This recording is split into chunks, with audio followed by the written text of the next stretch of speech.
Bismillahirrahmanirrahim. Assalamualaikum warahmatullahi wabarakatuh. Apa khabar anak-anak? Saya harapkan anak-anak sihat sejahtera pada hari ini. Baiklah, sebelum kita mulakan pelajaran pada hari ini, marilah kita sama-sama membaca doa bersama Ustazah. Doa sebelum belajar. Bismillahirrahmanirrahim. Allahumma aftah alaina hikmataka wanshur alaina min khazaini rahmatika ya arhamar rahimin. Amin amin ya rabbal alamin. Terima kasih anak-anak kerana telah membaca doa bersama-sama saya sebentar tadi. Baiklah, pelajaran kita pada hari ini iaitu mata pelajaran pendidikan Al-Quran bagi darjah khas, iaitu tafsir ayat, pelajaran 5 tafsir ayat 20 dan 21 surah Ar-Rum, keluarga sakinah. Keluarga sakinah. Sebelum tu anak-anak, objektif pengajaran dan pembelajaran pada hari ini ialah di akhir pelajaran ini murid-murid dapat membaca, yang pertama membaca dan menghafaz ayat 20 hingga 21 surah Ar-Rum dengan lancar. 2. Menterjemah potongan-potongan ayat dan keseluruhan ayat dengan betul. 3. Menyenaraikan tanda-tanda kekuasaan Allah. 4. Menerangkan 3 ciri kebahagiaan rumah tangga. 5. Menulis pengajaran-pengajaran yang dapat diambil daripada ayat-ayat tersebut.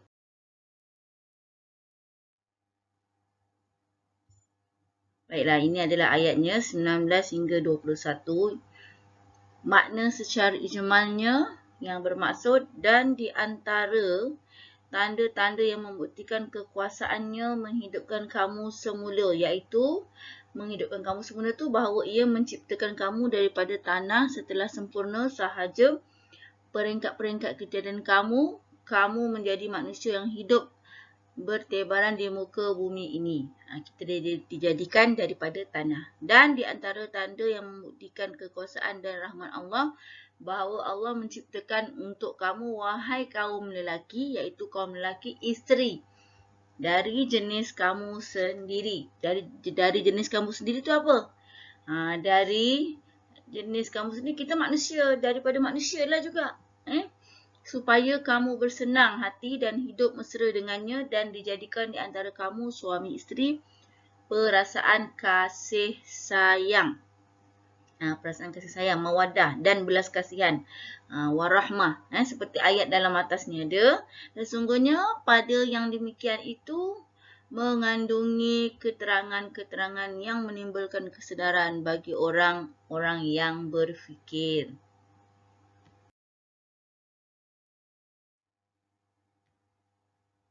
Makna setiap kalimah. Okey, anak-anak boleh lihat di sini makna setiap kalimah. Dan di antara tanda-tanda yang membuktikan kekuasaannya, bahawa ia menciptakan kamu daripada tanah, menjadi manusia yang bertebaran di muka bumi, daripada diri-diri kamu, min anfusikum, azwajan, isteri-isteri, litaskunu ilaiha, supaya kamu tenang dengannya. Wa ja'ala bainakum mawaddah, dan dijadikan antara kamu suami isteri kasih sayang. Wa rahmah, dan belas kasihan. Inna fi zalika, sesungguhnya pada yang demikian itu, la ayatil liqaumi yatafakkarun, sebagai tanda-tanda bagi orang yang mahu berfikir. Baiklah. Intisari ayat. Ayat yang kita baca tadi ni. Ar-Rum tadi ayat 20 hingga 21. Melihat kepada kepelbagaian nikmat. Nikmat ni yang Allah berikan. Yang mencurahkan Allah di dunia ini.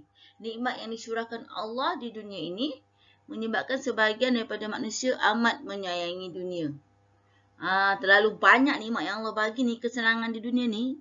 Manusia nak ngejar dunia. Lalu dikejarnya di dunia. Kejar dunia semua semau-maunya. Sehingga ia lupa akan tanggungjawab dirinya kepada Allah SWT.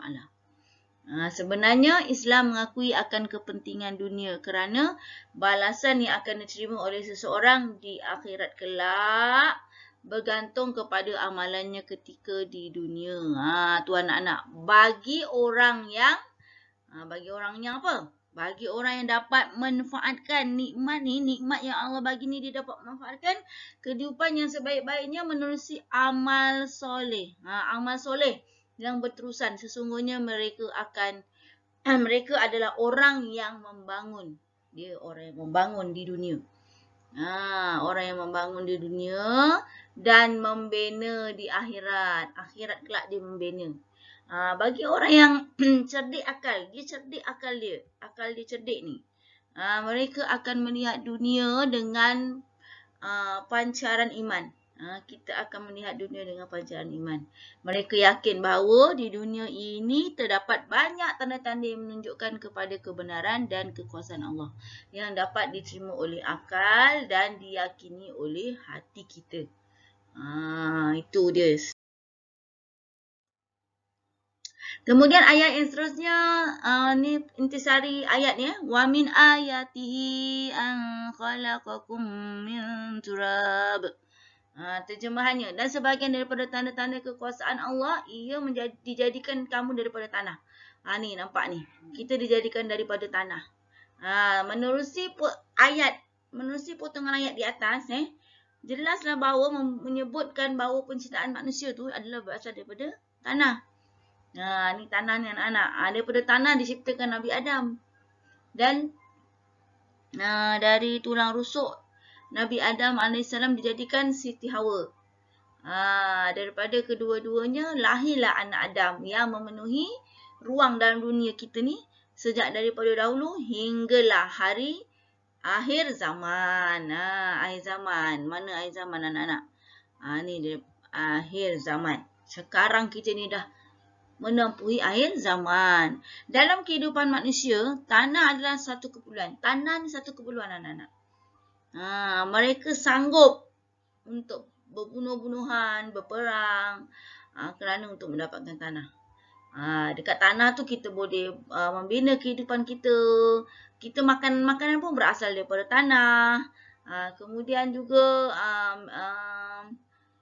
di tanah juga kita mendirikan rumah. Ada gedung perniagaan pun di atas tanah juga. Okey, dekat tanah juga kita membina masjid, surau. Okey, dan juga dekat atas tanah lah juga kita selalu membuat kebaikan dan juga kejahatan. Tu dia anak-anak. Kemudian menurut Dr. Hamka dalam tafsir Azhar, penggunaan objek tanah sebagai tanda kekuasaan Allah SWT dalam ayat di atas ialah untuk mengajak manusia. Untuk mengajak manusia apa? Merenung dan berfikir dengan perkara yang dekat dengan mereka. Diharapkan manusia akan sentiasa insaf. Insaf akan kedudukan dirinya. Ialah kita berasal daripada tanah. Tanah kan bawah. Dekat bawah.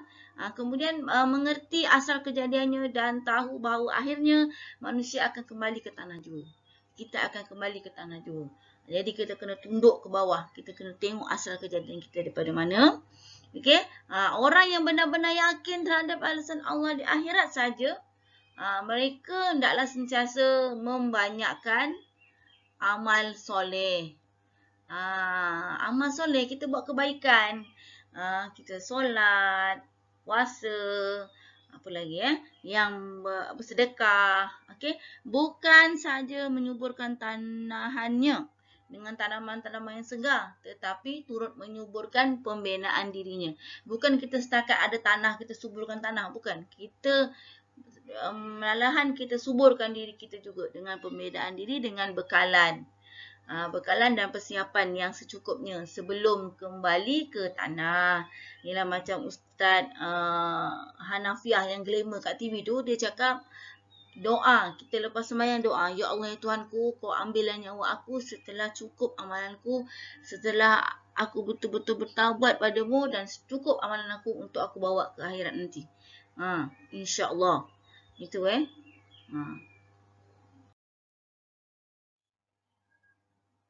Baiklah, kita teruskan lagi ya dengan ayat yang seterusnya. Summa iza antum basyarun tantashirun. Kemudian kamu manusia bertebaran di muka bumi ini berkembang biak. Okey, berkembang biak anak-anak. Kemudian Allah menegaskan lagi, kita ni berasal daripada tanah, berkembang biak. Kita bertambah ramai, Kemudian kita terdapat di seluruh pelosok dunia, terdiri daripada pelbagai bangsa, pelbagai kaum, puak, warna kulit, ada Cina, Melayu, India, kan warna kulit kita putih, hitam, sawo matang. Kemudian ada pertuturan bahasa yang berbeza. Dalam Malaysia pun ada bahasa utara, bahasa Jawa, kan, bahasa Melayu. Okey, demikian juga dengan adat, budaya, semua ini adalah bukti kekuasaan Allah kerana wujud kepelbagaian bangsa, bahasa, warna kulit. Kalau kita pun tak boleh nak buat macam tu. Tapi kuasa Allah SWT adalah dengan izin Allah dan ketentuan Allah sebagai ujian kepada manusia untuk mendapatkan kedudukan yang mulia di sisi Allah. Contohnya macam ada orang tu lawa, ada orang tu tak lawa, buruk. Allah nak uji dia sama ada dia boleh ke tidak. Kita hendaklah mendapatkan kedudukan mulia di sisi Allah. Bukan kita berebut-rebut nak dapatkan kedudukan manusia. Tidak. Ini bertepatan dengan firman Allah SWT. Bismillahirrahmanirrahim. وَجَعَلْنَاكُمْ شُعُوبًا وَقَبَائِلَ لِتَعَارَفُوا Inna akramakum indallahi atqakum. Surah Al-Hujurat ayat 13. Dijadikan kamu terdiri daripada berbagai-bagai bangsa, kaum dan puak agar kamu berkenal-kenalan di antara satu dengan lain. Sesungguhnya orang yang mulia di kalangan kamu di sisi Allah ialah orang yang bertakwa. Tu dia. Di sisi Allah orang yang bertakwa, anak-anak. Sisi yang bertakwa. Bukan orang yang pandai ke, yang bijak pandai sangat, dia pandai cipta tu cipta ini, tidak. Orang yang bertakwa. Okey. Selanjutnya, setiap hari kita melihat dan mendengar ramai manusia yang mati dengan pelbagai cara. Tetapi di masa yang sama terdapat pula manusia yang baru dilahirkan. Ada manusia yang dalam hidup Allah matikan, ataupun yang baru hidup Allah matikan dengan pelbagai cara. Sekarang pun dah berbagai cara. Ada yang kena COVID, meninggal. Ada yang kena serangan jantung, meninggal. Ada yang baru lahir pun meninggal. Tapi Allah gantikan dengan yang baru. Demikianlah ketentuan Allah di mana bumi akan didiami manusia secara silih berganti. Sehinggalah apabila tibanya saat hari kiamat. Yang penting manusia hendaklah melihat perubahan dan perkembangan ini sebagai bukti kebesaran Allah dan kekuasaan Allah SWT. Okay, ayat seterusnya, wa min ayatihi an khalaqa lakum min anfusikum azwajan litaskunu ilaiha. Okay. Dan sebahagian daripada tanda-tanda kekuasaan bahawa dia iaitu Allah telah menjadikan ia telah menjadikan untuk kamu dari diri kamu sendiri isteri-isteri agar tenang. Taskunu, tenang, tenteramlah kamu dengannya. Sakinah kan tenang. Satu lagi tanda kekuasaan Allah ialah memilih dan menjadikan isteri untuk suami dari kalangan manusia sendiri. Dia jadikan di kalangan manusia lah. Bukannya dari kalangan makhluk-makhluk lain. Kita dikahwinkan dengan binatang ke tidak. Dengan manusia juga. Makhluk yang sama. Memudahkan manusia mengatur kehidupannya di samping. Memudahkan manusia berkongsi perasaan dan kasih sayang. Serta memudahkan manusia membentuk generasi yang berkualiti. Dan seterusnya membina peradaban bangsa umat. Dalam Islam, memperolehi isteri mestilah secara sah. Melalui pernikahan yang telah ditentukan oleh syarak. Bukan suka-suka Okay. Suatu perkara yang perlu disedari oleh pasangan suami isteri ialah perkahwinan itu sebenarnya suatu tanggungjawab. Kita kahwin dia bukan suka-suka tau anak-anak. Ada tanggungjawab. Selain daripada memenuhi tuntutan syarak tu, memenuhi tuntutan naluri kita sendiri. Memang naluri tu Allah dah bagi. cinta, kasih sayang, justru itu adalah suatu yang bertepatan. Apabila Allah menyebutkan bahawa menerusi perkahwinan itu, manusia akan mendapat ketenangan. Litaskunu, sakinah. Jelasnya dengan perkahwinan, hati manusia akan menjadi tenang. Kalau perkahwinan tu diredai oleh Allah SWT, diredai oleh Allah SWT, mak ayah semua reda, apa semua kan, insya-Allah hati akan tenang dengan harapan tumpuan hatinya tidak lagi diganggu dengan mana-mana lelaki ataupun wanita yang lain. Hatinya hanya untuk isteri atau suaminya sahaja. Kepadanya ditumpukan curahan kasih sayang yang ikhlas kerana Allah SWT. Apa-apa tu saya cakap, apa-apa kita lakukan di dalam muka bumi ini, kalau untuk kita menjadikan ibadah, apa-apa mesti niat kerana Allah SWT baru dikira ibadah. Okay? Apabila ketenangan yang dicari oleh manusia telah diperolehi, manusia akan dapat mengatur kehidupan dengan lebih baik dan seterusnya dapat melakukan ibadah dengan khusyuk dan kerana punca ketenangan hati telah diperolehi. Sebab tu baru kita boleh buat ibadah kita dengan khusyuk. Ayat yang seterusnya, waja'ala bainakum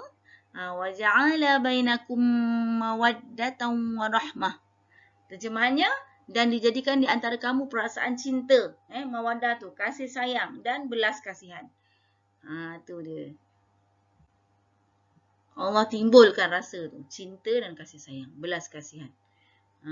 Okey, selain daripada sakinah atau ketenangan, selain daripada ketenangan tu yang boleh didapati menerusi perkahwinan, Allah menyebutkan terdapat dua lagi kebaikan yang akan diperolehi menerusi perkahwinan yang sah, iaitu mawaddah dan rahmah. Mawaddah adalah perasaan cinta atau kasih sayang di antara pasangan suami isteri yang dianugerahkan oleh Allah SWT. Allah anugerahkan. Dan ia adalah sifat semula jadi manusia. Sifat semula jadi, kita tak boleh nak tolak. Yang penting ikatan cinta dan kasih sayang itu mestilah diredai oleh Allah SWT. Bukan yang dilarang.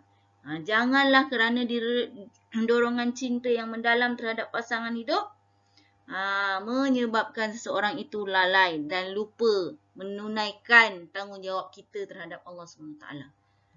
Kita cinta sangat dengan isteri kita, dengan suami kita sampai kita lupakan tanggungjawab kita kepada Allah. Keindahan mawaddah itu akan tercemar jika suami atau isteri gagal menyempurnakan tanggungjawab masing-masing. Sebaliknya, keindahan mawaddah akan lebih bermakna jika ia terus dipupuk, dipertingkatkan walaupun usaha perkahwinan itu semakin meningkat. Di antara faktor yang menyumbang ke arah peningkatan mawaddah yang berterusan ialah niat membina keluarga mestilah kerana Allah SWT. Tu saya kata tadi, saya nak kahwin ni, aku nak kahwin ni kerana Allah Ta'ala. Aku ni berkasih sayang dengan suami isteri aku ni kerana Allah Ta'ala. Dan membina atas dasar iman, bukan atas dasar nafsu dan kebendaan. Sebaliknya, nafsu dan kebendaan hanyalah sebagai alat untuk membantu kebahagiaan, bukan sebagai matlamat. Tu dia. Itu sebagai membantu je. Okey. Seterusnya, menerusi keperkahwinan, Allah akan mengurniakan, ni rahmah tadi. Dia kan ada 3, sakinah, ketenangan, mawaddah, kasih sayang, rahmah, belas kasihan. Atau rasa belas kasihan.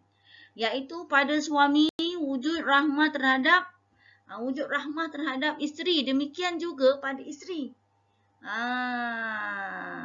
Okay. Rumah tangga yang dinaungi rahmah akan bersih daripada penderaan, perbalahan yang berpanjangan. Pertengkaran yang tidak goncang, putus dan cemburu, buta, tanpa alasan, serta kecenderungan untuk memperdaya dan menipu pasangan. Itulah tadi, niat kerana Allah Ta'ala, ada sakinah, ada mawaddah, ada rahmah. Ada 3-3 tu.